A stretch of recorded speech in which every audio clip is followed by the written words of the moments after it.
Bem-vindos à emissão conjunta do último Frente a Frente para as legislativas. Esta noite o debate é aqui entre Luís Montenegro, pela AD, e Pedro Nuno Santos, pelo PS. Em direto do Capitólio, em Lisboa, vamos conhecer que propostas têm para o país em várias áreas. Ditou o sorteio que comece Luís Montenegro. Muito boa noite a ambos. Antes de irmos às grandes questões deste debate, temos hoje uma ruidosa manifestação de polícias à porta do Capitólio. Além do que já disseram nos debates anteriores, Luís Montenegro, Pedro Nuno Santos, começando por si, Luís Montenegro, qual é, de forma muito sintética, a mensagem que lhes quer transmitir esta noite? Boa noite a todos, boa noite Pedro Nuno Santos, boa noite aos portugueses que nos acompanham a partir de casa. A mensagem é muito direta. Nós concordamos com a reivindicação que os polícias portugueses, das forças de segurança e da PSP e da GNR têm relativamente a uma injustiça que foi criada por este governo. E entendemos que é prioritário, ato imediato à tomada de posse do novo governo, encetar um processo negocial com eles, com vista a poder reparar essa injustiça, e esse é o meu compromisso que assumi já ao longo desta campanha eleitoral. Pedro Nuno Santos, a sua mensagem. Antes de mais, boa noite. Luís Montenegro, cumprimentar os moderadores, quem nos acompanha em casa. Eu já tive a oportunidade de reunir com a plataforma que representa as forças de segurança e considero importante que nós consigamos chegar a um acordo. É muito importante. As forças de segurança são fundamentais para assegurar a segurança coletiva do nosso povo. O Estado de Direito democrático só funciona com forças de segurança a proteger a nossa população, mas a respeitar também o Estado de Direito. E eu queria deixar uma palavra de lamento. Havia uma manifestação marcada para o Terreiro do Paço, que foi deslocada para aqui. O garante da legalidade democrática são as forças de segurança e é muito importante que nós também respeitemos o direito à manifestação, mas também o direito ao debate político democrático fundamental para as eleições. E, portanto, a garantia da ordem é fundamental garantir-se, e eu queria dar esta palavra: não se negocia sob coação, disponibilidade total para chegarmos a acordo, mas sempre pelo respeito, pela ordem e pela segurança do povo português. Muito obrigada. Ora, durante os debates foi recorrente a pergunta sobre a disponibilidade de um e de outro viabilizarem um governo do partido mais votado num cenário de maioria relativa. Ninguém quis equacionar outro cenário que não o da vitória, por isso eu não vou insistir. E a minha pergunta esta noite é outra. Perante um cenário de maioria relativa e com um novo governo já em funções a ter de apresentar em poucos meses uma proposta do Orçamento de Estado para 2025, Luís Montenegro, deve ou não o principal partido da oposição deixar passar o primeiro orçamento do governo que sair destas eleições? Bom, eu creio que, antes de mais, eu quero transmitir aos portugueses que a minha predisposição é, vencendo as eleições, formar um governo competente, com pessoas capazes, naturalmente com alguma filiação partidária, algumas delas, mas sobretudo fazendo aquilo que já fiz nas listas candidatas à Assembleia da República, ainda à sociedade, buscar pessoas dinâmicas, pessoas com crédito nas suas áreas de atividade, para poderem prestar o serviço e a missão de restabelecer um ciclo de crescimento duradouro, forte nos próximos anos, com uma nova ambição. Não foi essa a questão que... Em segundo lugar, mas isto é o caminho que eu vou percorrer até chegar à apresentação do orçamento muito rapidamente. Em segundo lugar, vou também incrementar no funcionamento do Conselho de Ministros uma inovação, que é juntar à realização semanal dos Conselhos de Ministros, estabelecer 3 Conselhos de Ministros temáticos especializados que reunirão uma vez por mês, todos os meses, que são das 3 áreas que considero mais transversais, mais relevantes nos próximos anos da governação. Em primeiro lugar, os assuntos económicos; em segundo lugar, a transição climática e energética; em terceiro lugar, a transição digital e o combate à burocracia, que infelizmente cresceu nos últimos anos. Posto isto, naturalmente que o nosso objetivo, e é para isso que estamos a lutar, é conseguir nas urnas a eleição dos deputados suficientes para garantirem a estabilidade, garantirem a governabilidade. Qual é a sua posição de princípio em relação ao primeiro orçamento? É um resultado que está em aberto. Eu sei que é difícil a AD conseguir por si só ter a maioria absoluta dos deputados na Assembleia da República. Não é impossível, mas é difícil. Os dados que tenho e o sentimento que vou colhendo na rua fazem-me crer que está muito alcançável um objetivo que seria o meu segundo objetivo, que era, juntamente com os deputados da AD e da Iniciativa Liberal, termos essa maioria absoluta. Se não conseguirmos nem com um nem com o outro do cumprimento desses objetivos, naturalmente governaremos com maioria relativa, que é a sua questão. E em maioria relativa, os governos devem exercer a sua missão com capacidade de diálogo ainda mais reforçada, que devem ter sempre, em qualquer cenário, ainda mais reforçada, a negociação com todos os partidos, a começar pelo principal partido da oposição, que nessa ocasião será o Partido Socialista. Deixe-me passar para o Pedro Nuno Santos. Quando nós apresentarmos uma proposta de orçamento do Estado na Assembleia da República, iniciaremos aquilo que é normal, que é democrático, que é saudável numa democracia, que é estabelecer contactos, negociações, conversas com todos os partidos do arco parlamentar, que tenham representação parlamentar, com certeza que apelando ao sentido de responsabilidade e respeito pela pronúncia popular das eleições e, em particular, fazê-lo junto do principal partido da oposição. Pedro Nuno Santos, considera ou não um imperativo democrático que o primeiro orçamento, pelo menos o primeiro orçamento, seja viabilizado?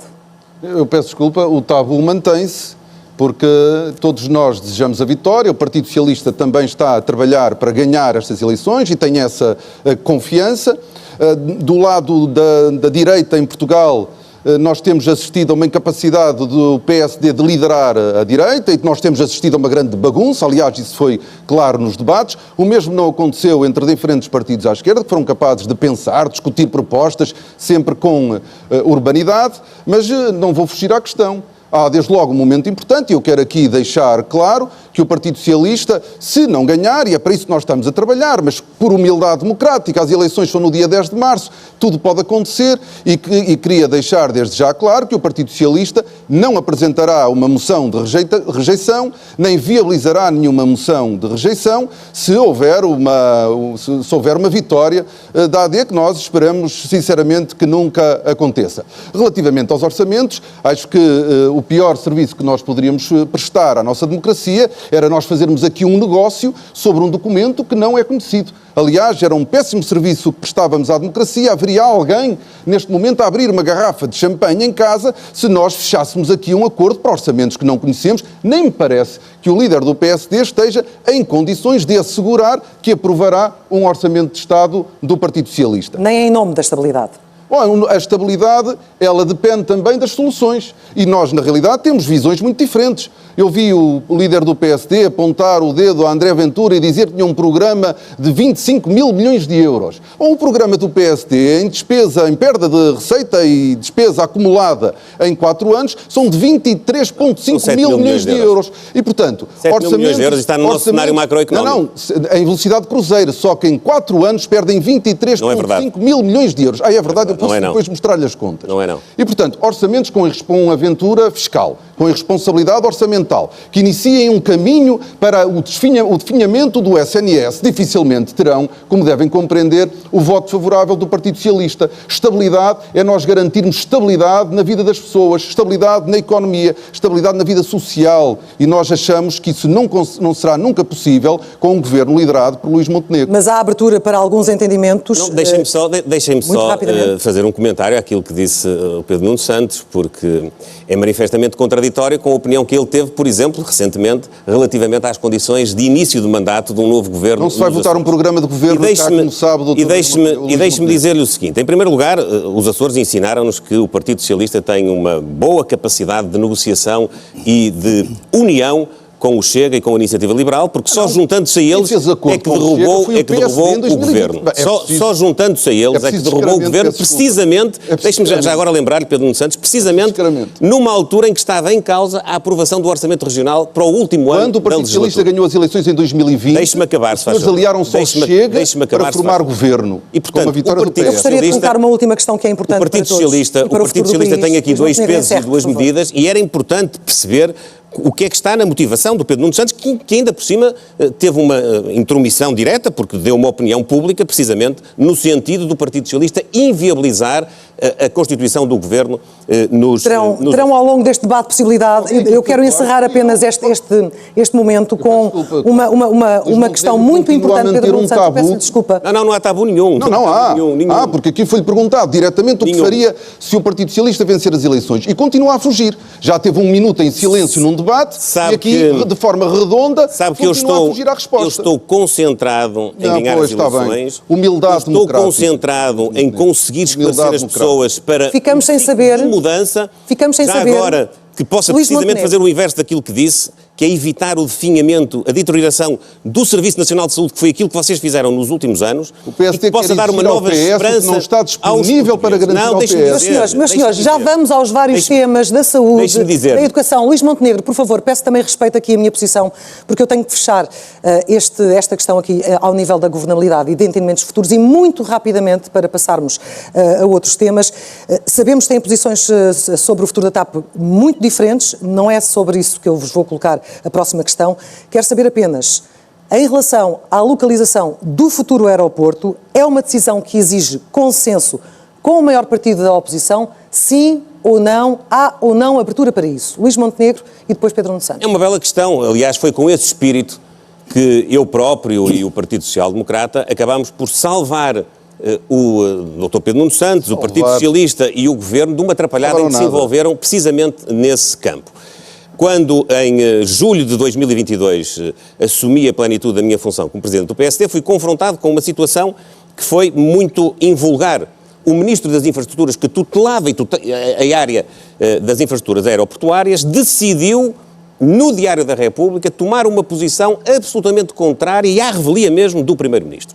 Primeiro-Ministro esse que tinha contactado o líder do maior partido da oposição no sentido de obter dele as garantias de construirmos uma metodologia que levasse precisamente a esse consenso.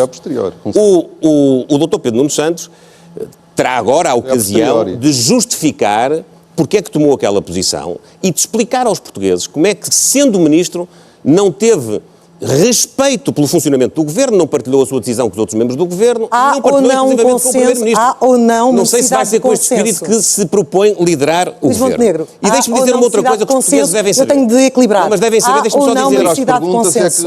Vou ter que passar a palavra ao Pedro Nuno Santos. Eu peço desculpa porque tem uma grande diferença de tempo. Nessa Luís altura, Montenegro, eu o peço Governo do respeito aos Partido tempos Socialista, também. com a tutela do Dr. Pedro Nuno Santos, tomou uma decisão de adjudicar uma avaliação ambiental estratégica a um consórcio que integrava o operador do aeroporto de Barajas em Madrid. Não adjudicou nada. Foi adjudicado, o contrato depois não foi assinado. Exato. E não foi assinado porque nós propusemos a constituição de uma comissão técnica independente. Não foi nada disso. E propusemos que nela estivessem integrados, nomeadamente, os académicos que mais se dedicaram a diversas áreas que concorrem para que a decisão possa ser uma decisão bem ponderada. Acabámos por dar uma saída a um imbróglio que foi sempre aquilo que, nos últimos 8 anos, a questão do aeroporto... Não me respondeu. Pedro Nuno Santos está com muito menos tempo. Debater comigo. Há ou não necessidade de um consenso alargado para a localização do futuro aeroporto? Eu estou com muito menos tempo, mas eu respondo às questões. Aquilo que nós estamos a assistir há 6 minutos e 41 segundos de Luís Montenegro é fugir com respostas redondas sem dar a resposta que é necessária. Tenho as respostas preparadas, dá aqui, não quero saber o que está a ser perguntado. Não diga isso. Eu em matéria... Não digo isso. Eu sei que está incomodado. Não estou nada incomodado. Está incomodado. Não estou nada incomodado, mas que é evidente que não responde às que eu não lhe lembrasse a sua responsabilidade, a sua falta de ponderação, de maturidade. Já sabíamos, já toda a gente sabia que vinha com essa. O que eu lhe quero dizer é que eu, quando nunca teve experiência governativa, não sabe a dificuldade que é decidir e governar. Em Portugal é muito difícil tomar decisões. Eu gosto de decidir e quero que o meu país avance. Não gosto de arrastar os pés. E nós na realidade, peço desculpa, na realidade nós estamos... Deixe-me terminar. Na realidade nós estamos... Responda à pergunta. Eu vou responder à pergunta. Na realidade nós estamos há 50 anos para decidir a localização do aeroporto. E eu quero decidir, não quero esperar mais. Fez-se uma comissão... Só vai decidir por minha causa, Fez-se uma comissão técnica independente e a primeira coisa que o PSD teve para dizer ao país foi: bom, em cima da comissão técnica independente vamos fazer um grupo de trabalho. Nós cá queremos decidir, nós queremos, para responder diretamente à questão, nós queremos tentar assegurar um consenso com o PSD com a certeza de que nós não vamos ficar à espera que o PSD se junte. Nós queremos o consenso do PSD e já agora todos os partidos, procuraremos esse consenso, mas se ele não existir, nós vamos decidir e vamos avançar. Muito bem, muito obrigada, João. Mas a decisão do Pedro Nuno Santos vamos avançar, porque senão não vamos conversar sobre os assuntos que interessam ao país. Foi construir o aeroporto Luís Montenegro, de Alcochete, peço para podermos construir avançar. o aeroporto do Montijo e manter o aeroporto General Não é nada disso. Meus senhores, podemos avançar para não é nada disso. para discutir os outros temas do país. Eu não tive 8 anos para decidir, teve Carlos 8 anos, Montenegro. decidiu mal Eu não tive... e meus senhores, contra a vontade do Primeiro-Ministro e dos seus colegas. Eu não decidi mal, eu decidi. O Luís Penso que Montenegro não está consegue decidir nada. esclarecida a posição de cada um, se me permitem. Vamos olhar para o crescimento da economia e perceber como é que podem, de alguma maneira, mudar o que está a acontecer no país. país. Luís Montenegro prevê nas suas propostas da AD conseguir fazer crescer a economia em Portugal mais de 3%, o que, contas feitas, não acontece há mais de 20 anos. Eu pergunto-lhe como é que vai fazer que a economia portuguesa cresça a este ritmo, olhando para o que está a acontecer na Alemanha, no Reino Unido, nos outros países da Europa. Nós partimos do cenário macroeconómico do Conselho de Finanças Públicas, que prevê um crescimento de 1,6% este ano, e com as políticas que vamos incrementar, com as transformações estruturais na economia, nos serviços públicos, no Estado, com a política fiscal que também vamos introduzir, com o aumento e com políticas que se dirigem ao aumento da produtividade, da capacidade exportadora de Portugal, nós vislumbramos um caminho paulatino, difícil, exigente, que culminará no ano 2028 com um crescimento na casa dos 3,4%. É, aliás, uma ambição legítima. Não é demasiado otimista. É uma ambição legítima. Mas para caber as medidas todas tinham que fazer um crescimento execuível, com toda a capacidade que nós temos na nossa economia e com a capacidade que temos de chamar, de atrair novos investimentos. Aliás, olhando para o programa do Partido Socialista, vemos que o Partido Socialista baixou os braços. O Partido Socialista vê nos próximos 4 anos um crescimento que medeia entre 1,6% e 2%. Não confia sequer naquilo que andou a fazer nestes 8 anos, porque se confiasse, podia ao menos programar um ciclo de crescimento com mais Essa ambição. é a deixa perfeita para ouvir o Partido Socialista. O Partido Socialista que baixou os braços. E para equilibrar Ou também então os tempos. tem boa consciência daquilo que não fez. Pedro Nuno Santos, o PS em contrapartida prevê de facto um crescimento mais modesto, 2%, e pretende selecionar determinados setores estratégicos da nossa economia para canalizar algum do investimento. Pergunto-lhe quais setores e como é que os vai selecionar para perceber que esses são de facto os mais importantes como motor económico. Bem, em primeiro lugar, o Partido Socialista apresenta um programa económico para dar resposta a problemas estruturais da economia portuguesa. Nós elegemos, aliás, a economia e a transformação do perfil de especialização da economia portuguesa como a primeira prioridade. É mesmo o maior desafio que nós temos pela frente. Nós só vamos conseguir ter melhores salários, reter os nossos jovens qualificados em Portugal, financiar o Estado Social que desejamos, ter uma vida melhor em Portugal, se nós tivermos uma economia mais forte, uma economia mais diversificada, uma economia mais sofisticada, uma economia mais complexa. Isso exige uma estratégia, a estratégia que o PSD não apresenta. E nós temos essa estratégia. O país, ao longo dos anos, foi sempre muito pouco seletivo no sistema de incentivos. Governos do PS e governos do PSD. E isso distingue-nos de grande parte dos países europeus que foram capazes de, ao longo dos anos, selecionarem os setores e as tecnologias, e neste caso em Portugal, onde já haja competências científicas, tecnológicas, empresariais instaladas, sermos capazes de selecionar com o sistema empresarial, com o setor empresarial, com a academia, os setores e as tecnologias com maior capacidade de arrastamento. Tem esses setores já decididos. Não é o Primeiro-Ministro, nem os empresários. Não é o Primeiro-Ministro, nem é o Ministro que escolhe. E, portanto, isto terá de ser um amplo debate na sociedade portuguesa. Não é o setor privado investe onde bem entende. Os recursos do Estado são limitados, o que significa que nós devemos aplicá-los com critério, com inteligência. Esse é o maior desafio. Foi isso que não foi feito nos últimos anos, Pedro Nuno Santos. Porque em Portugal, o sistema de incentivos do governo... É uma confissão de culpa relativamente aos últimos 8 anos? O sistema de incentivos de sucessivos governos em Portugal foram demasiado fragmentados, pulverizados. E nós, para incluindo aqueles onde esteve. E nós, para conseguir ter poder transformador... E para nós, para poder conseguir ter poder transformador, nós temos capazes de fazer seleção como fazem as economias mais avançadas da Europa. Porquê é que a estratégia do PSD não resulta? O PSD apresenta aqui a necessidade de fazer um choque fiscal. O que nós precisamos é, de facto, de um choque de produtividade e de um choque salarial. O choque fiscal, aliás, retira pressão para a inovação. E o choque de produtividade só se consegue com o projeto de transformação da economia que nós temos para apresentar. O Luís Montenegro falava de ambição. Nós precisamos que a produtividade aumente em Portugal. Quando nós olhamos para o cenário macroeconómico do PSD, nós prevemos um crescimento da produtividade superior ao da AD. Na realidade, o PSD não confia no choque fiscal para aumentar a produtividade porque sabe que não é por aí. Nós só vamos provocar um rombo nas contas públicas, na receita fiscal, sem qualquer impacto verdadeiro na produtividade. Relacionado com isso, e já que falou dos salários, eu queria lançar também essa questão.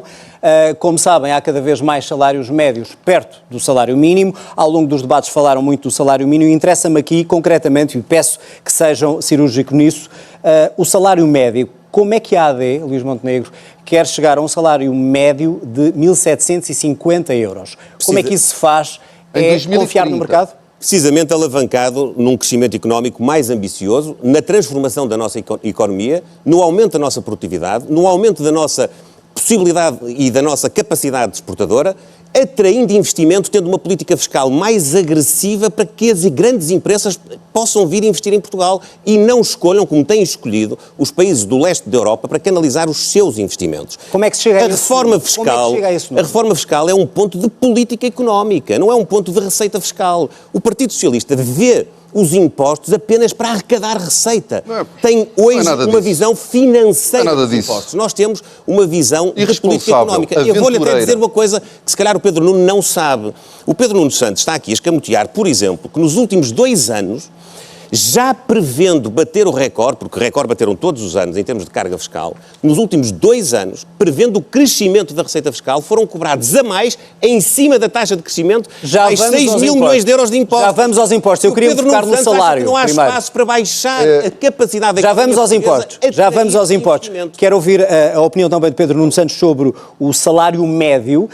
E eu pergunto-lhe, há um acordo de rendimentos assinado pelo Governo, contas feitas dá, se eu estiver certo, em 2026, 1.725 euros. Eu pergunto-lhe, é para manter e qual é o número que tem em mente, se tem em mente, para um salário médio em Portugal? Começa a ser uma marca deste debate Luís Montenegro não responder às perguntas. Não respondeu. Não responde como o Pedro Nuno Santos quer, isso é verdade. Não respondeu como é que se chega aos 1.750 euros. Agora reparemos na grande ambição do PSD. Então o PSD propõe-se a atingir os 1.750 euros de salário médio em 2030, quando já hoje está previsto no acordo de rendimentos entre trabalhadores e patrões e governo atingirmos os 1.750 em 2027. E nós cá está a ambição. É 2030. Na legislatura. Desculpe lá, 2030 é o vosso objetivo. Veja o seu programa. Na legislatura. E, portanto, a ambição do PSD é esta. Não acreditam. Não acreditam. O IRC...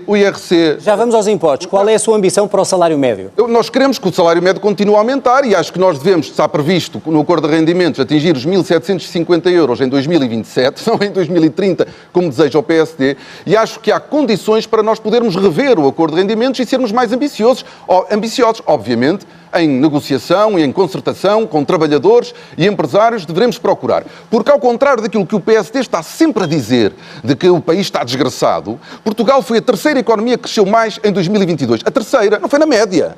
Foi a terceira economia da União Europeia que mais cresceu.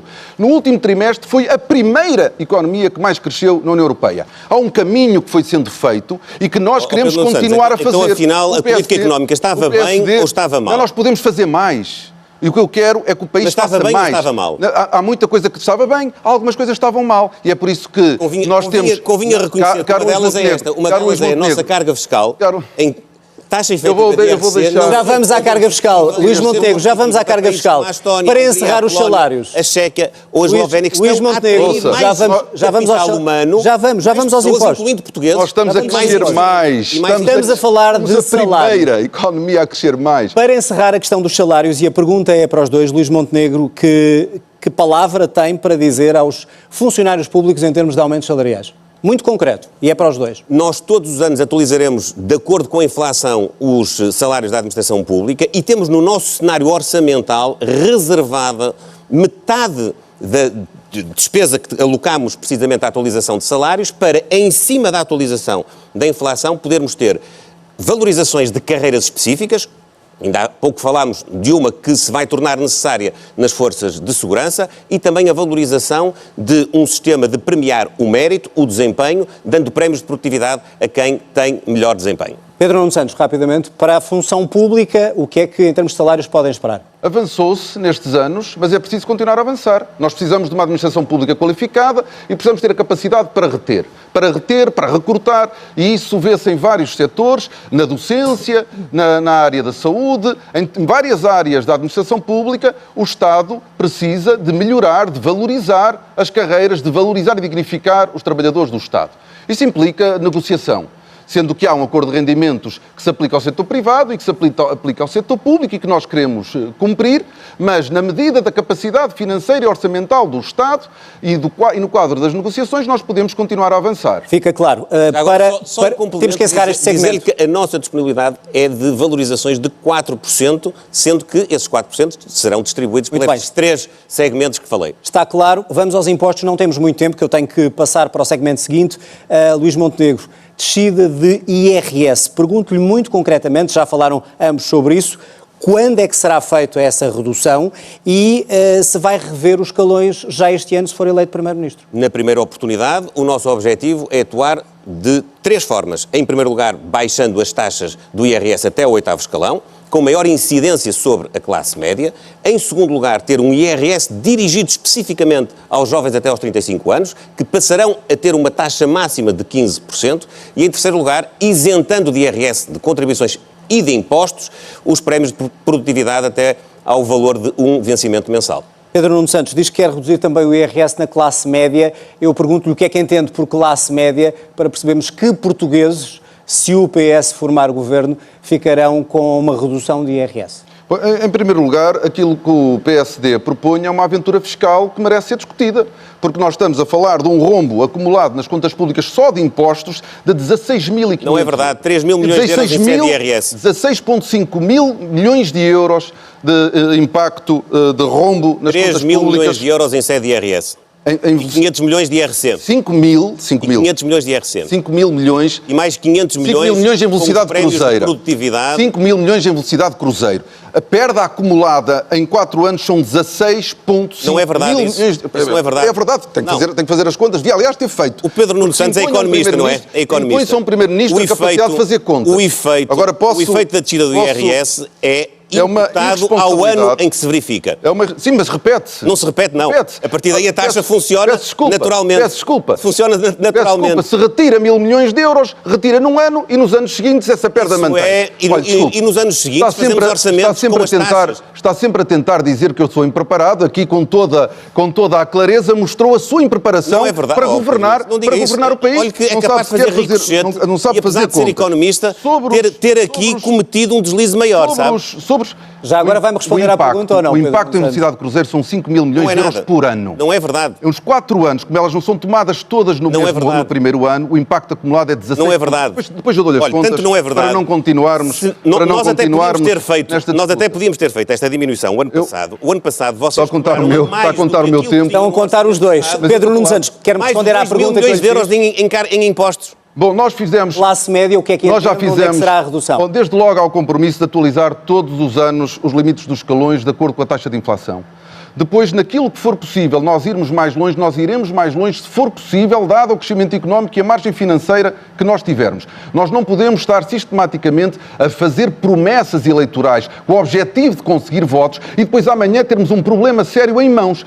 Nós ainda agora soubemos que a França vai adotar um plano de austeridade de 10 mil milhões de euros. Nós temos que ter credibilidade quando apresentamos as nossas contas e os nossos compromissos. O PSD apresenta-nos uma aventura fiscal que, na realidade, poupa impostos aos de cima, poupa impostos a uma minoria e não à maioria da população. Olha, o nosso cenário macroeconómico foi elaborado por um conjunto de mais de uma dezena de deputados economistas. Mas ninguém acredita nele. E depois, é um ato de fé. E depois foi sufragado por vários economistas, muitos independentes, muitos ex-ministros das Finanças, com grande conhecimento e grande experiência na área das finanças. Meus senhores, e deixe-me dizer-lhe uma coisa, é execuível, mas é mais do que isso. De fé. É justo. É uma irresponsabilidade orçamental. É justo. Os senhores, nos 2 últimos anos, cobraram, eu vou repetir, em cima daquilo que já era muito, que já era um aumento, mais de 5 mil milhões de euros. Porque a economia cresceu e a inflação...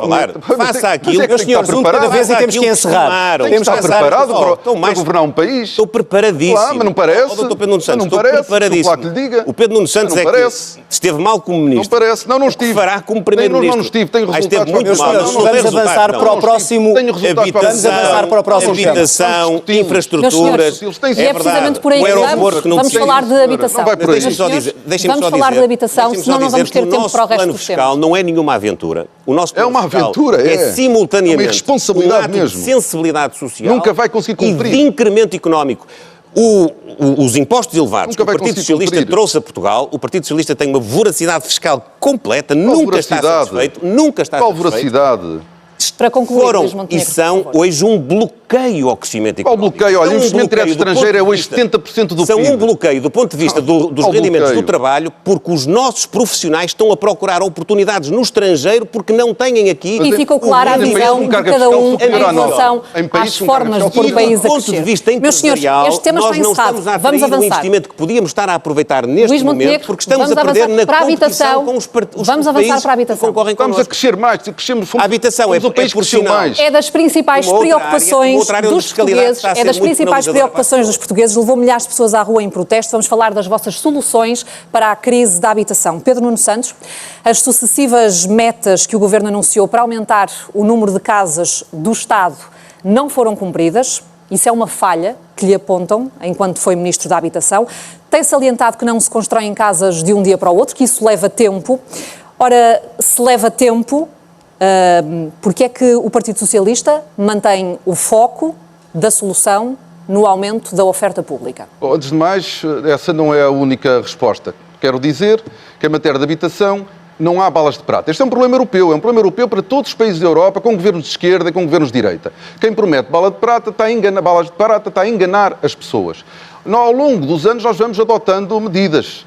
E há medidas que funcionaram, há medidas que demoram a funcionar, há medidas que dão resultados. Mas a crise da habitação é uma urgência. As primeiras respostas que nós demos foram benefícios fiscais que não resultaram e que é a resposta que o PSD tem para dar. O parque público de habitação é fundamental. Nós estamos com 2% do parque total. É muito pouco. Demora a apresentar resultados. Depois há medidas que pretenderam retirar pressão da procura, como o fim dos vistos gold, o fim do regime de residentes não habituais, ou as restrições ao alojamento local, que já estão a produzir resultados, mas que o PSD quer voltar a repor. Bom, mas o que nós temos que fazer no futuro, para além temos de atuar no lado da oferta, insistindo no parque público, aumentando o parque público de habitação. Mas eu quero centrar primeiro a nossa discussão precisamente na questão da oferta. Da questão da oferta. E a oferta... Em relação a este reforço do parque público, ele começará a ter resultados quando? Quantas casas é que terá disponível para entrega, por exemplo, no próximo ano? Nós já estamos, neste momento, nós temos o país todo em obra. Nós temos várias dezenas, muitas dezenas de municípios com obra já concluída, entregue, e obra em construção, municípios liderados pelo PSD, que depois apresentam os apartamentos como obra sua. Esse é mais fácil. Como obra sua, mas que resultam dos nossos dos programas desenhados pela Administração Central. É o caso de Lisboa, há obra em curso, ela demora. Mas há também medidas para aumentar a oferta privada. 6% na construção para arrendamento acessível, 6% para a construção para a habitação a custos controlados. Esse é um trabalho que tem que ser feito do lado da oferta. Eu gostava também de poder falar do lado da procura. E vamos lá, daqui a pouco, vamos saber primeiro aqui as soluções da AD para o lado da oferta, porque de facto há aqui isto que vos distingue, de um lado mais foco na oferta pública, do lado da AD o foco é sobretudo na promoção da iniciativa privada. Luís Montenegro propõe um programa de parcerias público-privadas para construção e reabilitação em larga escala. No que toca à redução de impostos, os 6% de IVA é de facto para toda a construção e para toda a reabilitação. Porquê é que essas medidas trarão uma solução mais rápida do que a aposta na oferta pública? A oferta pública é necessária e aquilo que o Governo do Partido Socialista fez foi aproveitar um volume de investimento extraordinário que está hoje no PRR, que é um programa que foi desenhado para poder dar capacidade de recuperação e resiliência à economia. Em Portugal, ele serviu para quê? Serviu, sobretudo, para suprir as insuficiências do investimento público, que foram muitas ao longo dos últimos anos. A começar na habitação, que é, de resto, um dos maiores exemplos do insucesso, do fracasso, daquilo que é não fazer no exercício de funções públicas do Pedro Nuno Santos. Reparem bem, em 2018, o Dr. Pedro Nuno Santos prometeu que nos 50 anos do 25 de Abril, que é daqui a 2 meses, nos 50 anos do 25 de Abril, não iria haver nenhum português que não tivesse acesso a uma casa digna. Falhou, Pedro Nuno Santos. Você diz que faz, mas não faz. Não, faço. É muito bom. Faço. Olha, eu vou dizer o que é bom. Não sabe o que é fazer. É bom. Não sabe o que é governar. Não sabe. Nunca governou. Nem num gabinete esteve. Não sabe a dificuldade de tomar decisões, de avançar. Isso não sabe. Qual coordenar? Uma ação governativa. Esteve a fazer um trabalho importante no Parlamento, mas salvou Portugal da bancarrota que a vossa experiência experiência governativa. Aliás, zero casas durante esse seu governo. Não, zero casas é o que era seu 12º ministro. Era o 12º ministro de um governo que fez zero casas. Deixe-me só dizer, eu sei que doeu, eu sei que doeu. Vamos tentar equilibrar aqui, vamos ouvir muito. Doeu, você Conhece muito mal. prometeu que chegávamos daqui a 2 meses e prometeu com a mesma pompa, com o mesmo entusiasmo com que agora nos quer iludir e tem um programa eleitoral que quer passar a habitação pública de 2% para 5% no espaço de uma legislatura. É isso que quer? E qual é que é a meta da AD, Luís Montenegro? Qual é o seu programa? Para aumentar a O meu programa é atuar do lado da oferta. De que maneira? Tirando muito a carga burocrática aos processos licenciados. Já foi feito, simplificação de licenciamento. Conseguindo ter uma fiscalidade mais amiga dos investidores, com certeza também promover a habitação pública. Nós não queremos diminuir essa capacidade. Não se vê no programa. Queremos é acrescentar a oferta do lado privado, e como meta, do lado já das agora, cooperativas de Luís habitação. Montenegro, como é que isso se faz? Tem esse valor dessa meta para o parque público? Nós gostaríamos de, nos próximos 4 anos, poder ter uma média de novas casas no mercado de 50 mil ao ano. É muito difícil de atingir. É muito difícil de atingir. É muito difícil de atingir. Como é que é? Mas é o caminho que nós queremos percorrer. Como é que se faz isso? De que maneira? Na oferta, como estava a dizer, por um lado retirar a carga burocrática, ter melhor Já fiscalidade. fizemos isso com a simplificação. Construção com IVA de licenciamento. 6%. Parcerias público-privadas, acordos entre as entidades públicas e os operadores, segundo os quais eles correm menos risco, porque a parte pública opera como garantia de viabilidade económica dos investimentos e coloca no mercado, quer de arrendamento, quer de aquisição, mais capacidade. Fazer o mesmo, dando, do lado da oferta, melhor fiscalidade, nomeadamente aos jovens, com isenção de IMT e de imposto de selo na compra da primeira Isso é do lado da procura, não é? E dando, claro, do lado da procura. Estava a dizer da oferta. Já lhe vou dar a oportunidade também. E dando também uma garantia pública na componente que os empréstimos bancários não acompanham para totalizar tudo aquilo que é o valor da aquisição. Aliás, uma proposta que essa sim é irresponsável, é aventureira, é contraproducente que o Pedro Nuno Santos faz.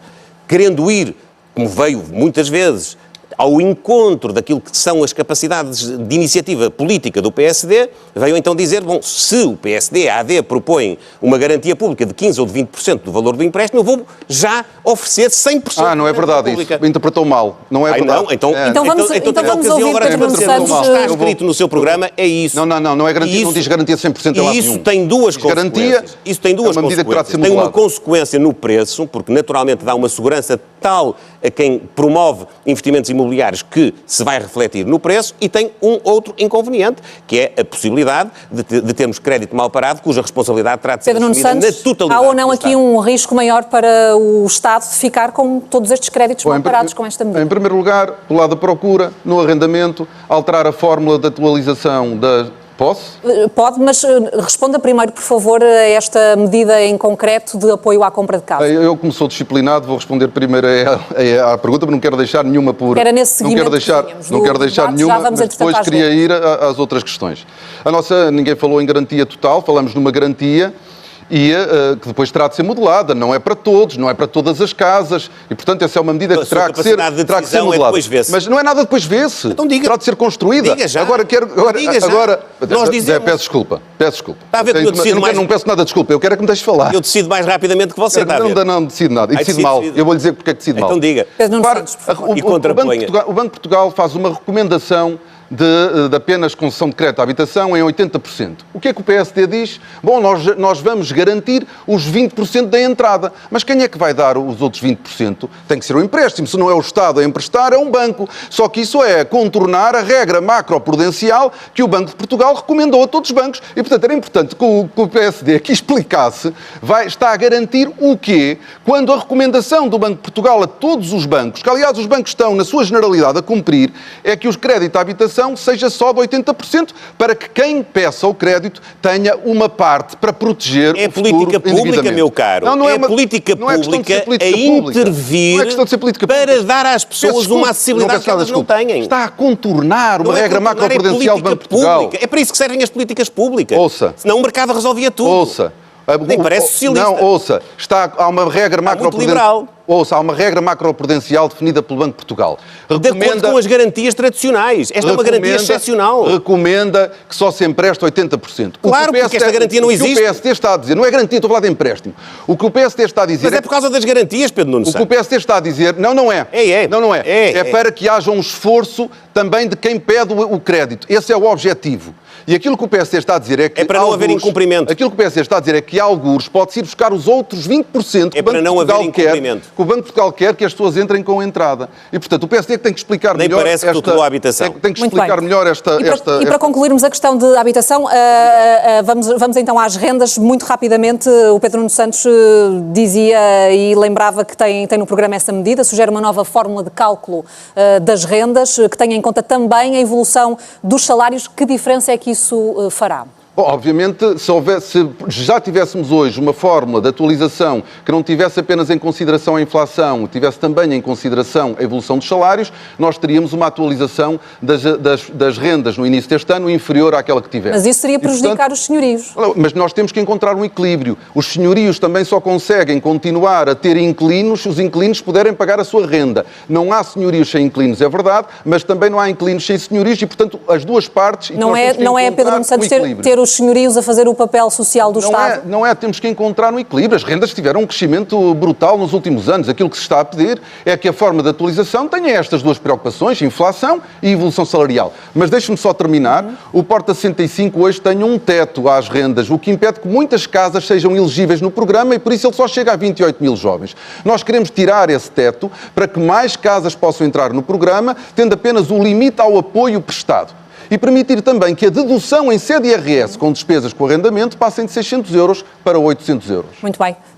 Luís Montenegro, sobre esta questão das rendas, faz sentido mudar a taxa de atualização, a fórmula de atualização? Não faz sentido mudar a taxa de atualização. O que faz sentido é que o Estado tenha uma política pública de apoio a quem necessita para ter meios, claro, e desenvolvê-la, e é do lado da procura que neste item em particular nós entendemos que a política é correta. Porque intervir no mercado desta forma é um desincentivo ao investimento. O desincentivo ao investimento leva à diminuição da oferta. A diminuição da oferta leva ao aumento do preço e, portanto, não é o caminho correto. O caminho correto é estimular a oferta e ajudar na procura quando é necessário. Muito bem. Há um tema que esteve muito arredado dos debates, que foi a educação, por isso é importante hoje falarmos dela. Os senhores já se comprometeram com a recuperação do tempo de serviço dos professores, 5 anos no caso da AD, do PSD, 4 no caso do Partido Socialista, mas há outras questões, como a escassez de professores, as aposentações em número recorde, e há aqui uma questão que está a preocupar muito as famílias, que é a crescente quebra no desempenho dos alunos. Luís Montenegro, o PSD acusa o PS de ter seguido o caminho do facilitismo. Se assim é, o que é que o senhor pretende fazer para dar um novo rumo às aprendizagens e com que metas no horizonte? Olha, em primeiro lugar, nós pretendemos dar paz e tranquilidade à escola pública.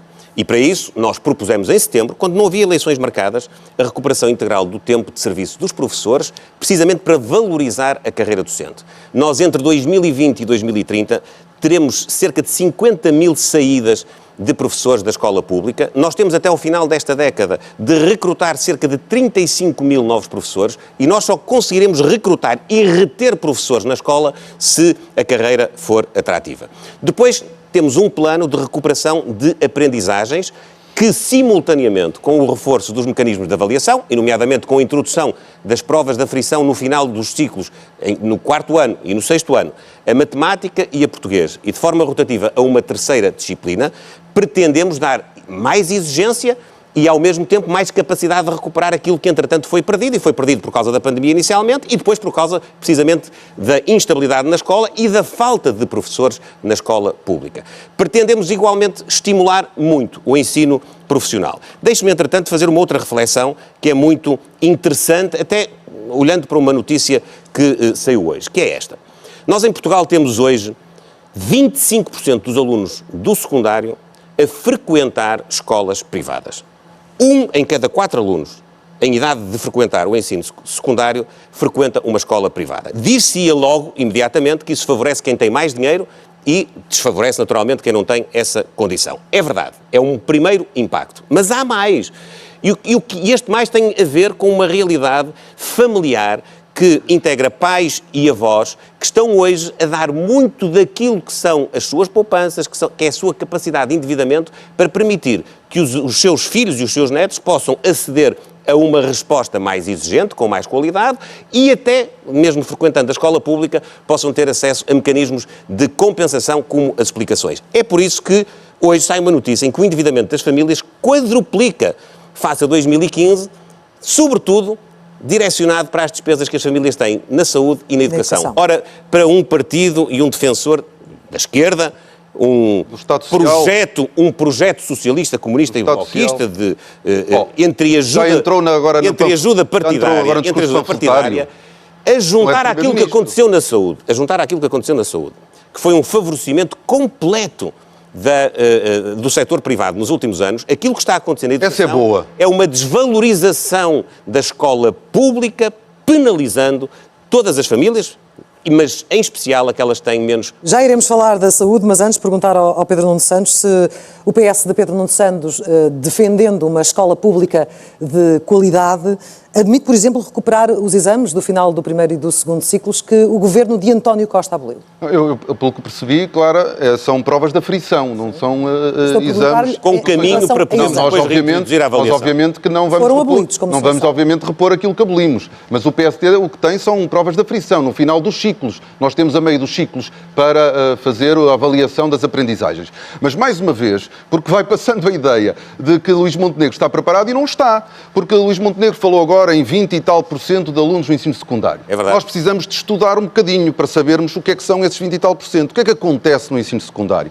Como o Estado não tem uma rede de ensino profissional, tem nesses 20%, cerca de metade, 25. mais de metade, 25. Portanto, mais de metade desses 25% é ensino profissional. Acha? Não é acho. Não é acho, é o que eu lhe estou a dizer. Não é. E, portanto, ensino não profissional, agora posso estar errado, faça-se o fact-check, 11%, 10% no ensino secundário. Portanto, nós temos que, de facto, estudar. Parece que estudava muito, mas não deu para estudar tudo. E, portanto, no que diz respeito ao ensino secundário, o que nós temos nessa cifra de 25% é o ensino profissional, que obviamente não tem uma rede pública com dimensão. Sobre os professores... Mas não, porque vocês não quiseram investir nela. O PSD falou da falta que nós temos de professores. E temos.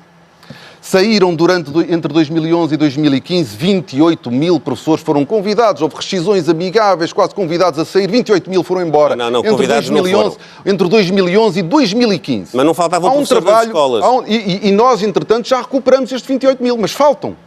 E a reposição do tempo de serviço, que eu também defendo antes de saber que o governo ia cair, também acho que era... Quando é que isso aconteceu? Foi no governo? Também acho que era preciso... Disse isso no Conselho de Ministros do Dr. António Costa? A minha posição sempre foi esta. Não foi. A minha posição sempre foi esta. Lamento, mas não foi. Peço desculpa, eu pessoalmente defendi... Só o disse depois de sair do governo. Nunca se esqueça, esteve lá de 7 anos. Mas eu defendi antes das eleições.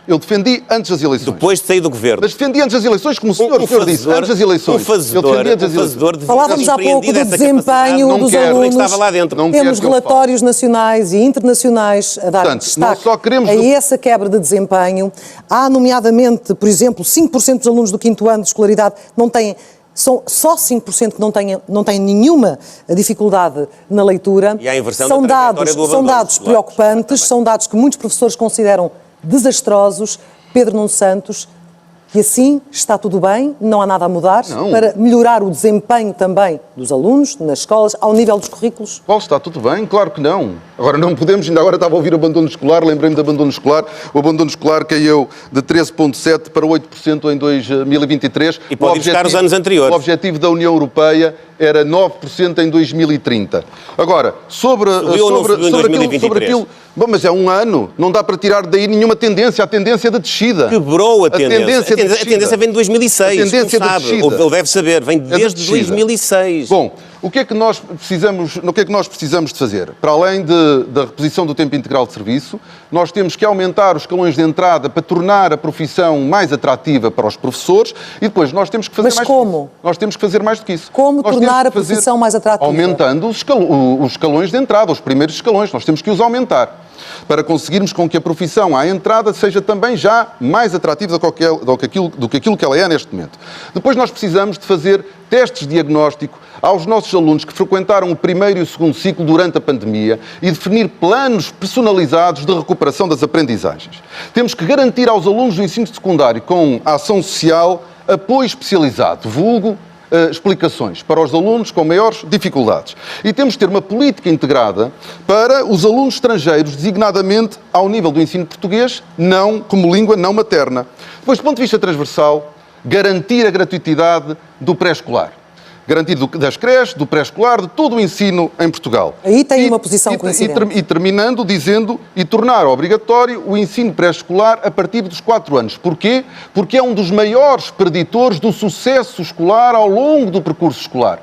Portanto, a educação é uma área importante. Temos que atuar junto dos professores, obviamente, que têm que estar motivados, sentir-se valorizados, e temos que fazer muito para continuar a melhorar a qualidade da escola pública. Para fechar este tema, há pouco foi o próprio Luís Montenegro que introduziu o tema do ensino profissional, isto numa altura em que Portugal também, como sabemos, precisa de mão de obra qualificada em várias áreas da economia, numa altura em que o desemprego entre os jovens atinge valores muito altos. De que forma é que pretende investir no ensino profissional, que é ainda hoje visto como o parente pobre da educação? Precisamente havendo uma valorização, como houve precisamente de 2011 a 2015, do ensino profissional e das políticas... 2011 a 2015 foi uma coisa extraordinária para a educação.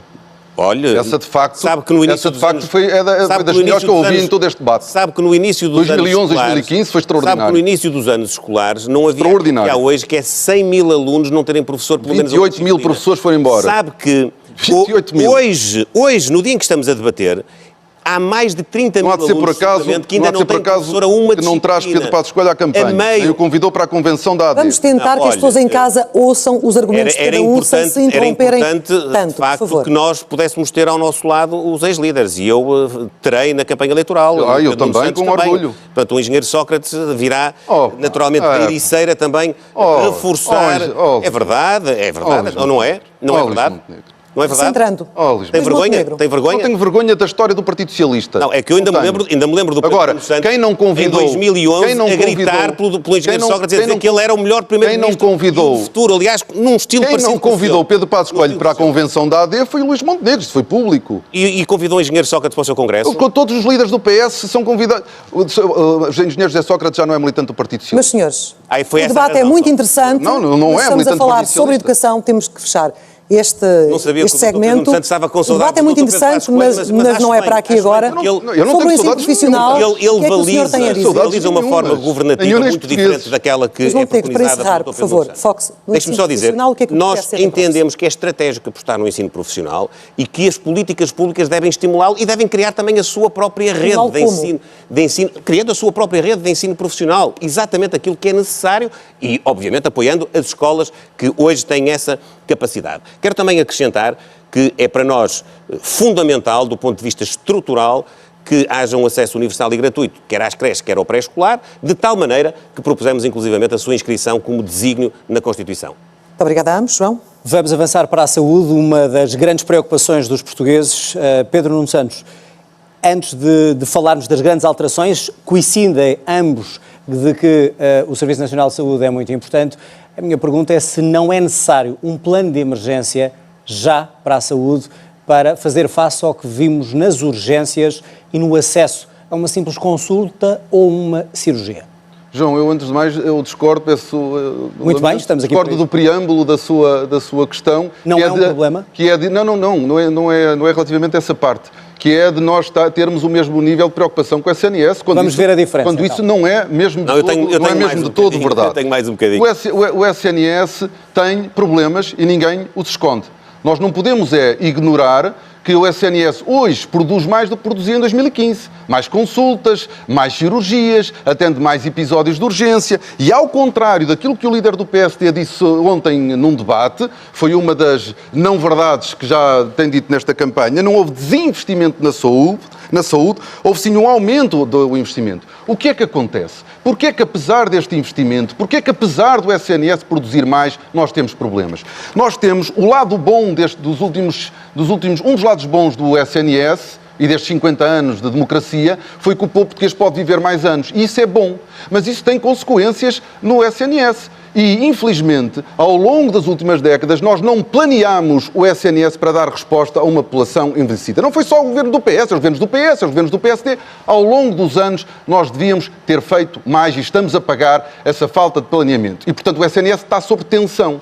Mas a resposta para os problemas do SNS não é desistir dele, não é deixar de investir nele. Por isso é que nós defendemos que nós devemos, desde logo, apostar na prevenção, nos cuidados de saúde primário, com a generalização das unidades de saúde familiar tipo B, que têm incentivos para que os profissionais de saúde se possam dar resposta a mais utentes, dotar os centros de saúde de meios complementares, diagnóstico e de exames para evitar ou diminuir a necessidade de recurso aos hospitais, dar incentivos às nossas administrações hospitalares e aos nossos médicos nos hospitais, através dos centros de responsabilidade integrada. Quero olhar... Não, vamos olhar para essas questões em particular. Responda-me só à questão da emergência. Há um plano de emergência para resolver a situação atual? Estou a apresentar as medidas. As medidas demoram tempo. As medidas são para ser tomadas já, e elas vão produzindo os resultados ao longo do tempo. São para ser tomadas já. Nos hospitais, os centros de responsabilidade integrada que permitam dar mais resposta e diminuir as listas de espera. E depois este ponto que é muito importante. Nós conseguirmos olhar de uma forma diferente para o envelhecimento em Portugal e conseguir juntar os serviços de saúde e os serviços sociais. É por isso que nós defendemos que se reforcem e portanto, por essa via, aumentar as portas de entrada no Serviço Nacional de Saúde, reforçando as equipas de hospitalização domiciliária, as equipas médicas hospitalares poderem ir aos lares, e podermos ter os médicos e podermos ter é um tema muito importante este, e podermos ter os médicos dos lares a prescrever medicamentos e exames para que os mais velhos não precisem de ir aos hospitais. Há muito para fazer. Há muito para fazer e para falar aqui. Luís Montenegro tem um plano concreto nos seus primeiros 60 dias de governo, um plano de emergência, de urgência para a saúde. Eu gostaria de saber o que é esse plano e o que é que vai fazer em 2 meses que não foi feito até agora. Muito bem, e eu terei essa oportunidade e esse gosto em transmitir-lhe a si e a todos aqueles que nos acompanham. Mas deixe-me só dizer... Não vai responder à pergunta, então? Não, vou responder à pergunta, mas vou só repor... Não diga isso. Vou só repor aquilo que o Pedro Nuno Santos disse. Em 2015, entre aquilo que foi o orçamento aprovado e aquilo que foi o orçamento executado na saúde, nós, o Governo na altura, executou 90%. Desde que entrou o governo do Partido Socialista em 2016, as taxas de execução daquilo que estava projetado no orçamento foram 2016 55%, 2017 43%, 2018 47%, 2019 49%, 2020 foi um ano de pandemia, 61%, 2021 ainda em pandemia 100% e depois 2022 retomou 43% de execução, 45% em 2023. O Partido Socialista é useiro e vezeiro neste mecanismo, que faz grandes apresentações, grandes planos, incluindo de investimento, e depois não executa. É por isso que esta retórica, com medidas que algumas também fazem parte do nosso programa, não pode ser levada a sério. Sabe porquê?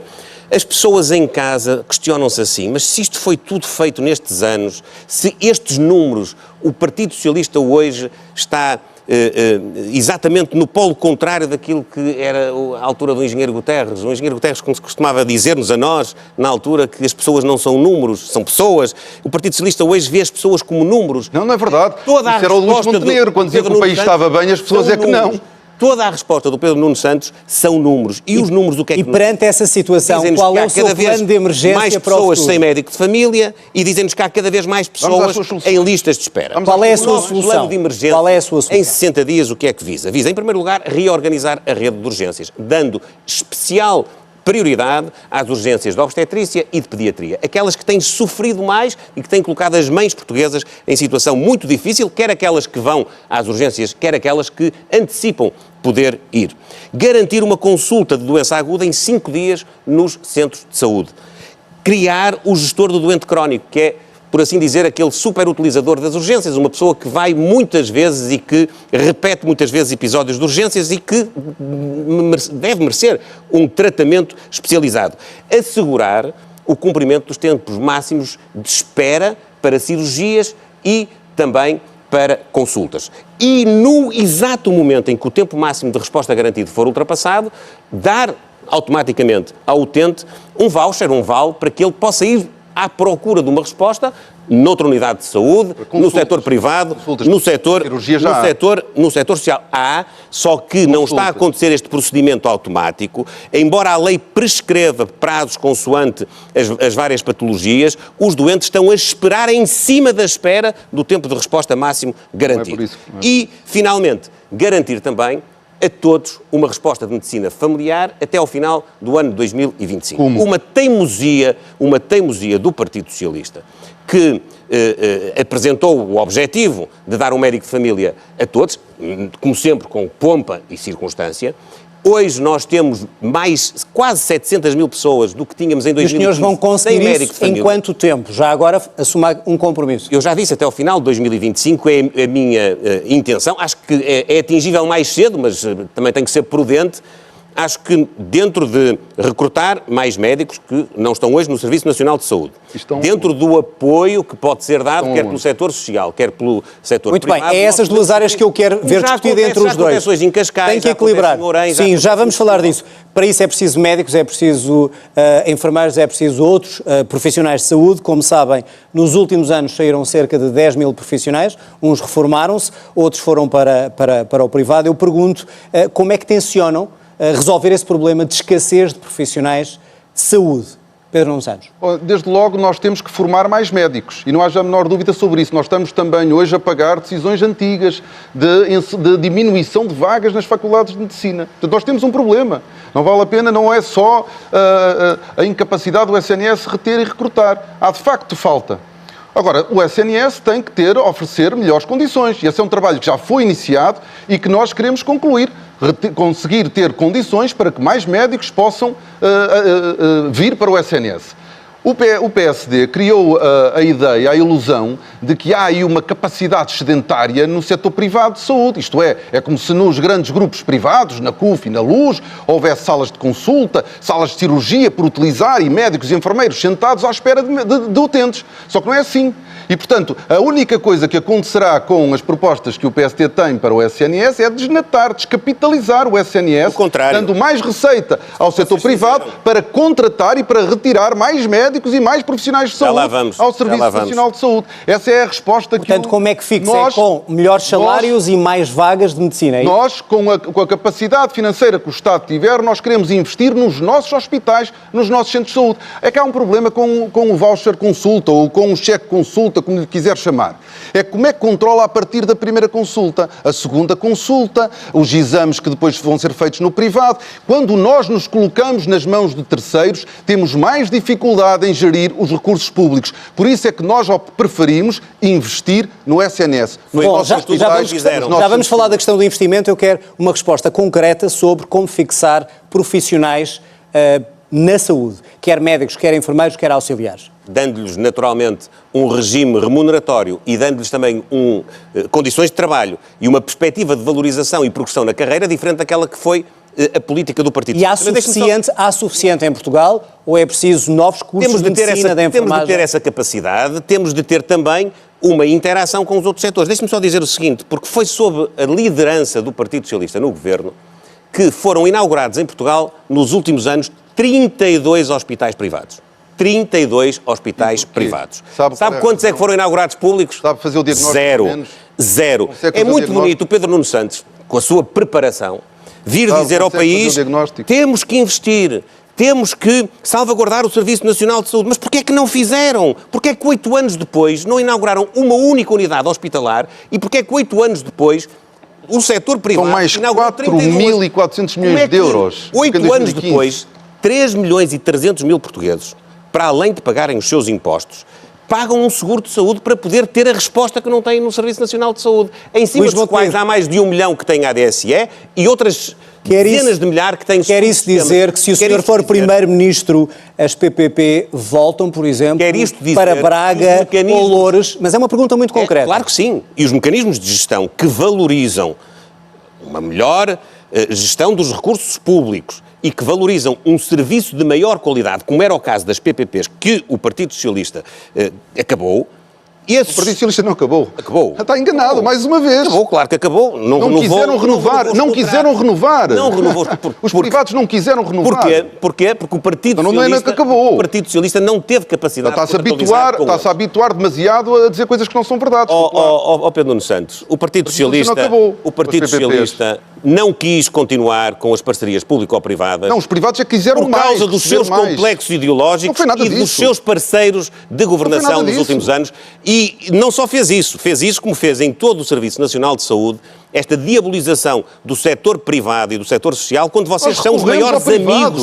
amigos vocês O são os SNS maiores amigos o SNS da trabalha com o indústria setor privada privado. da saúde. Vocês foram... Luís Montenegro, Não dar o é direito de aos resposta nossos também ao fóruns que Pedro vão... Nuno Santos. Não é aos nossos Luís fóruns que vão Montenegro, dirigentes por de grandes garantir grupos estes privados de saúde. investimentos, estes Não é aos novos nossos hospitais, fóruns. o pagamento dos serviços Já percebemos de saúde, com a AD, e mais, Luís e mais. Montenegro. Deixe-me dizer-lhe uma coisa, isso Temos é de uma que concluir. hipocrisia brutal. Sabe que eu fui aos Hipocrisia 308... brutal? Eu Mas vou que- dizer porquê. mas que- Eu vou dizer porquê. mas Porque que- vocês vocabulário.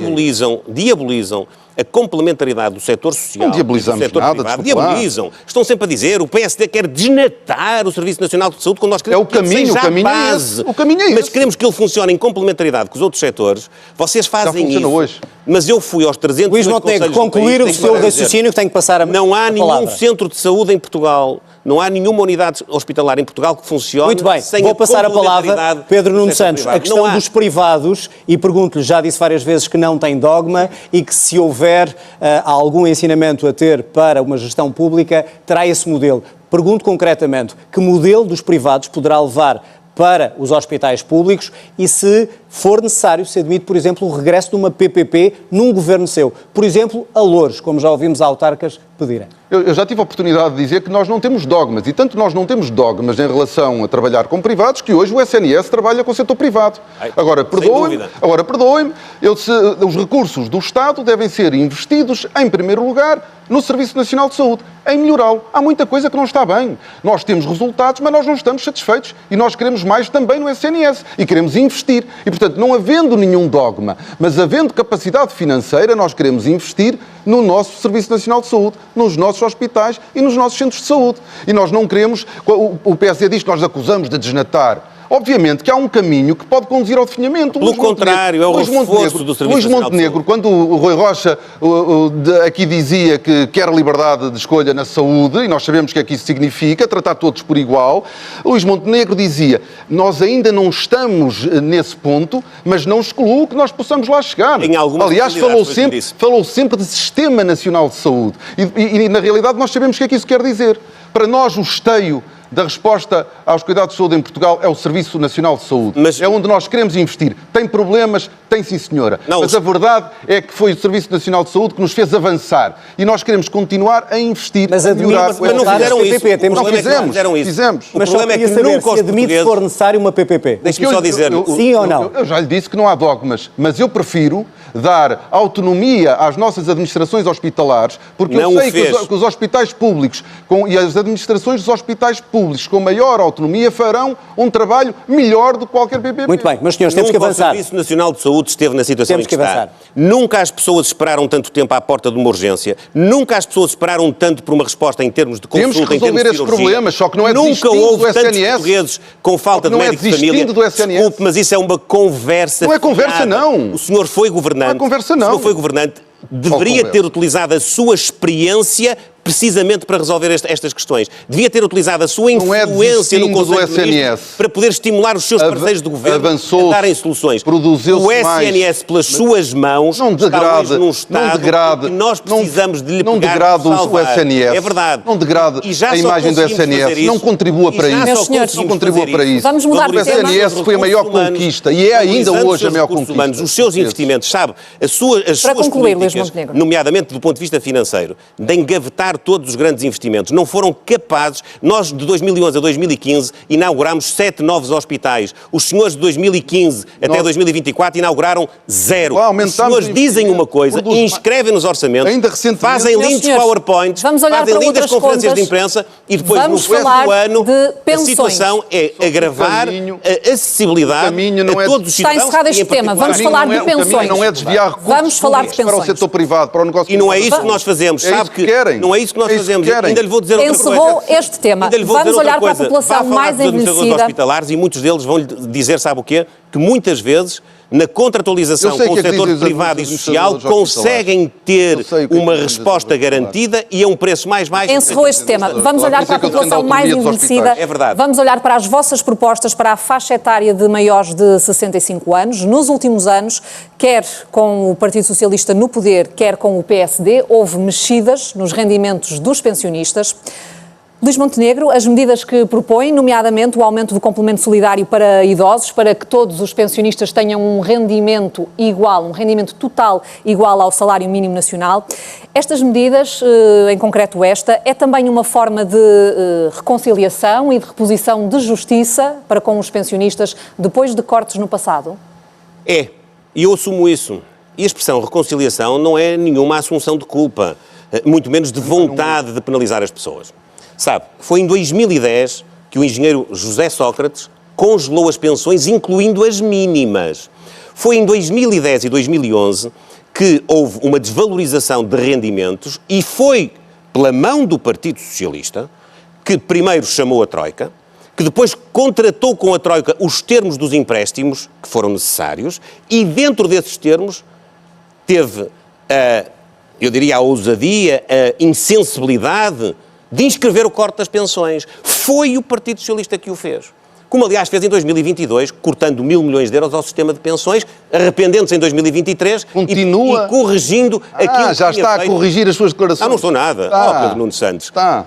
Pedro Nuno Santos. Olha, estou muito melhor preparado que Tá, o Pedro tá. Nuno Santos. Muito melhor preparado. Pois, não se vê verdade. hoje. Não se vê hoje. Falo verdade. Hoje falhou. Falo Hoje correu verdade. mal. Falo verdade. Hoje não correu bem, não é? Falo verdade. Hoje não correu Não bem. crio falsas Porque era hoje que tinha que correr expectativas. bem. Quero Era hoje que cumprir tinha que correr os bem. meus compromissos, que foi tudo o contrário daquilo que o senhor e os seus colegas de governo fizeram nos últimos... Está a trazer o polígrafo, não é?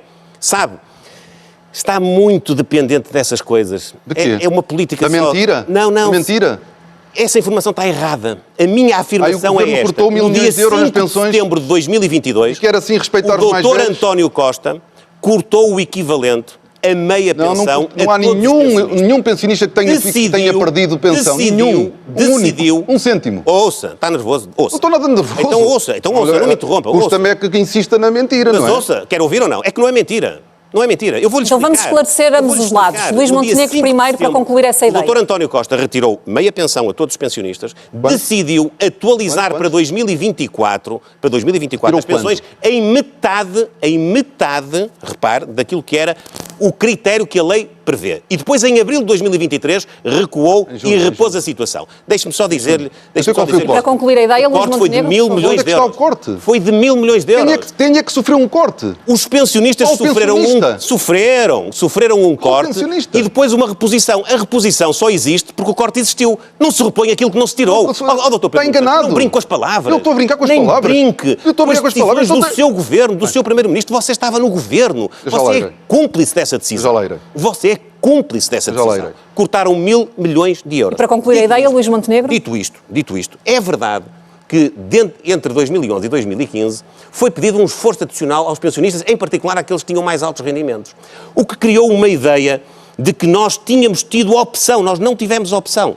E é para recuperar essa ideia que eu quero dizer aos pensionistas portugueses 3 coisas. Em primeiro lugar, eu garanto que todos os anos vai haver uma atualização de acordo com o critério legal. Nunca farei aquilo que fez o Dr. António Costa e o Dr. Pedro Nuno. Não vai mexer na Em taxa de segundo atualização lugar, das pensões, em Luís segundo Montenegro, lugar, não vai mexer vou para fazer uma particular. atualização maior nas pensões mais baixas. Não vou fazer aquilo que fez o Partido Socialista com Pedro Nuno Santos, que foi congelar as pensões mínimas, que foram descongeladas também congelei já as agora no pensões tempo da... mínimas? Sim, já agora foram congeladas em 2010 e foram último descongeladas governo- no Tem de concluir, governo da Luís Montenegro Troika. tem de equilibrar E em o terceiro tempo. lugar, eu vou garantir a todos os pensionistas um rendimento mensal que no final da legislatura será equivalente a 820 euros, com a perspectiva de, na legislatura seguinte, poder ser equivalente ao salário mínimo nacional, que entretanto vai ser atualizado. Pedro Nuno Santos, e como é que isto se faz? não vai Faz ter através tempo neste momento do para valor explicar de isso. referência Luís do Montenegro complemento tem que dar a palavra ao para Pedro Nuno idosos. Santos. É execuível. O doutor Pedro Nuno Santos começou por desdenhar, mas hoje eu creio que ele Pedro até já Nuno está Santos. de acordo com esta perspectiva.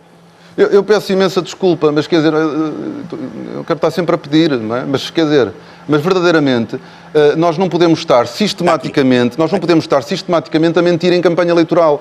E como é que pode Não é uma mentira. Como é que pode o Dr. Luís Montenegro querer reconciliar-se com os idosos ao mesmo O Dr. tempo... António Nogueira Leite ainda recentemente fez estas Luís contas. Montenegro, meu tempo tem deixe, que por parar. favor, Pedro Nuno Santos equilibrar o tempo. É um reputado economista, já foi até membro de um governo do Partido Socialista e Luís Montenegro, reconheceu, é verdade que houve uma peço-lhe que reposição... respeite também Eu respeito, aqui a mas divisão isto tem dos que ficar tempos. claro, porque eu não aceito que digam que eu estou a mentir, não aceito. Pedro Nuno Santos. Não é verdade, houve um corte e houve uma reposição. E vamos ouvir as explicações de repõe Pedro Nuno aquilo que se Santos corta. sobre esse assunto. Nenhum pensionista teve um corte de pensões. Isso já foi dito, já foi desmentido várias vezes. jogo com as palavras. Luís Montenegro continua a insistir. Não houve nenhum corte. Houve uma antecipação de meia pensão. Em janeiro de 2023 sobe metade do que devia ter subido. Em junho sobe o que tinha que ser subido. Já disse tudo. Só que houve uma... Já disse tudo. Só que houve uma... Já disse tudo. Já disse Desculpe tudo. lá, Obrigado desculpe por lá, confirmar as minhas desculpe lá. palavras. Não confirmei. Obrigado por Pedro confirmar as Luís minhas palavras. Montenegro, não, deixe concluir, por favor, temos de equilibrar os Em tempos. Peço-lhe respeito também por esse equilíbrio. É crédito, Pedro Nuno. Em outubro de 2022 foi antecipada meia pensão. Obrigado, não foi não. Não houve corte. Olha, desculpa Suplemento lá. extraordinário. Não vale a pena. Luís Montenegro. Não vale a Pedro pena. Nuno Santos, suplemento Não extraordinário. vale a pena. Sabe porquê? Porque Suplemento Sabe porquê extraordinário. que não vale a pena? Quer dizer... Luís Montenegro, deixe Pedro Nuno Santos concluir esta ideia por 3 respeito minutos. ao equilíbrio dos tempos 3 também. minutos. Faz favor. Não há nenhum pensionista em casa que se consiga rever nas suas palavras, porque os pensionistas sabem que durante os últimos 8 anos as pensões subiram, que a lei de atualização das pensões foi sempre respeitada e que houve, além disso, 6 aumentos extraordinários das pensões ao longo destes últimos 8 anos. Os pensionistas sabem que aqui, quando nós lhes dizemos que nós vamos aumentar as pensões, nós estamos apenas a dizer que vamos fazer aquilo que sempre fizemos. Não é o mesmo, não pode dizer o mesmo, Luís Montenegro. Posso. Eu vou-lhe dizer sobre... Cumpri a sua palavra, sabe? Isto foi cumprir a sua palavra. Eu vou-lhe dizer sobre isso, sobre o memorando. Em primeiro lugar, o PSD gabou-se de ter, essencialmente, da influência essencial ter sido do memorando ter sido feita pelo PSD. Lembra-se Eduardo Catroga ter reivindicado para si os louros do memorando. Mas não é só isso. O PSD foi para além do memorando. Não estava previsto cortes abaixo de 1.500 euros. Foram feitos cortes abaixo de 1.500 euros. Tentaram fazer cortes a pensões com 600 euros. Só não conseguiram ir para lá porque o Tribunal Constitucional travou as várias tentativas que o PSD fez. Isto é, o PSD não foi obrigado a cortar. Foi. O PSD quis que esses cortes ficassem permanentes. Acreditava com convicção. Gabou-se de ter feito, de ter influenciado o memorando. Gabou-se de ter ido para além da Troika. Olha, o professor Cavaco Silva explica num livro exatamente que foi o Partido Socialista, ao contrário daquilo que era a sua opinião enquanto Presidente da República, que quis inscrever no memorando Para o corte das concluir, por pensões. favor, Pedro Nuno Santos. E tentaram várias vezes, ao longo daqueles anos, com que os cortes fossem permanentes. Já não era uma questão de memorando, era que eles fossem permanentes. Portanto, o PSD não tem credibilidade quando se dirige aos pensionistas e Luís Montenegro sabe disso. Por isso é que nos últimos dias tem dado uma série de cambalhotas sobre o tema. Nós temos uma relação de confiança, com os mais velhos em Portugal. Nós temos uma relação de confiança com os mais velhos em Portugal. Nós respeitamos sempre aquilo que nós dissemos que íamos fazer. Nós dissemos que íamos descongelar a lei, nós descongelamos, a lei funcionou e fizemos aumentos extraordinários. E para concluir este tema... E é isso que nós continuaremos a fazer, sendo que no complemento solidário... Utilizando, Pedro Nuno Santos, a mesma fórmula de atualização das pensões ou admitindo alterações a essa fórmula?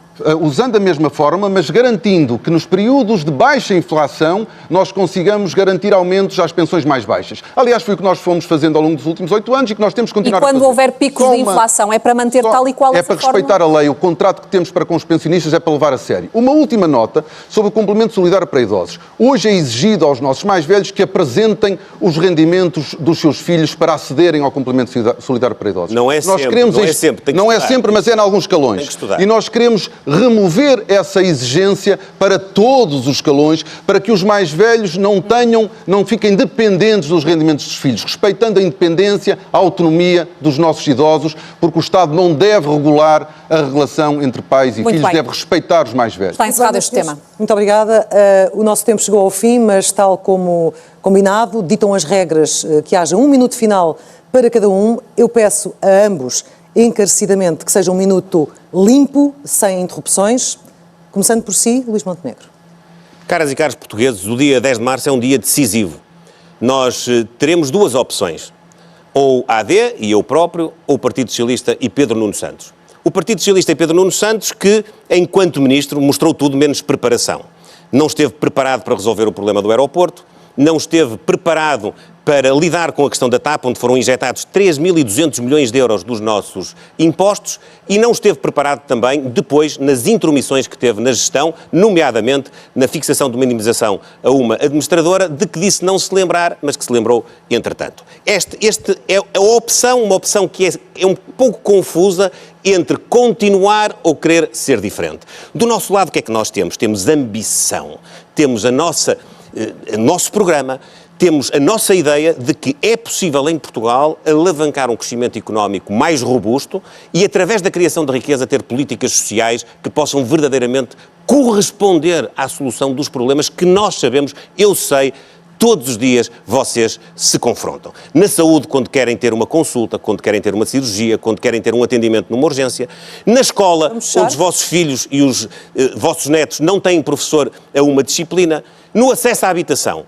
E quero, sobretudo, olhando para todas as faixas etárias, estando ao lado daqueles que não estão na vida ativa, estando ao lado daqueles classe média que estão hoje no ativo, mas, sobretudo, olhar para os jovens e dizer-nos: é possível viver em Portugal, é possível ter melhores salários, é possível ter mais crescimento e é possível ficarmos junto das nossas famílias e atingirmos os projetos, os desígnios que temos para as nossas vidas. Muito obrigada. Foi mais de um minuto. Pedro Nuno Santos, o seu minuto final. O dia 10 de março é um dos dias mais importantes dos próximos anos. Nele, aliás, vamos também julgar os 50 anos da nossa democracia. Tanto se fala mal do país e de que nós conseguimos, mas a verdade é que nós, em conjunto, aquilo que nós conseguimos nos últimos 50 anos foi, de facto, extraordinário. Nós conseguimos construir um Serviço Nacional de Saúde, a quem ninguém pergunta, à entrada de um hospital, se tem dinheiro para pagar o tratamento. Nós conseguimos construir uma escola pública que permitiu combater o analfabetismo e hoje termos uma juventude com níveis de qualificação que se comparam com os melhores países da Europa. Nós conseguimos avançar muito ao longo destes anos. Temos de ter orgulho do que fomos capazes de fazer. Temos também de ter a consciência que é preciso defender estes avanços. Querer mais. Este governo do Partido Socialista tem resultados para apresentar, os salários aumentaram, as pensões aumentaram, o país cresceu, mas não estamos satisfeitos. Nós queremos mais e é esse o nosso desafio para os próximos anos. Desenvolver a nossa economia, não arrastar os pés, fazer, não deixar para amanhã, fazer hoje, avançar, construir um país onde possamos viver melhor, mas trabalhar em conjunto. Não é um país individualista, é um país onde nós trabalhamos em conjunto, como sempre fizemos ao longo da nossa história, por um Portugal inteiro. Muito obrigada, Pedro Nuno Santos. Muito obrigada, Luís Montenegro. Obrigada a ambos. Chega assim ao fim este último frente a frente eleitoral. Ficaram então aqui algumas das ideias que distinguem as propostas que estes dois homens têm para o país. No próximo dia 10 de março, a decisão é dos portugueses. Boa noite. Boa noite.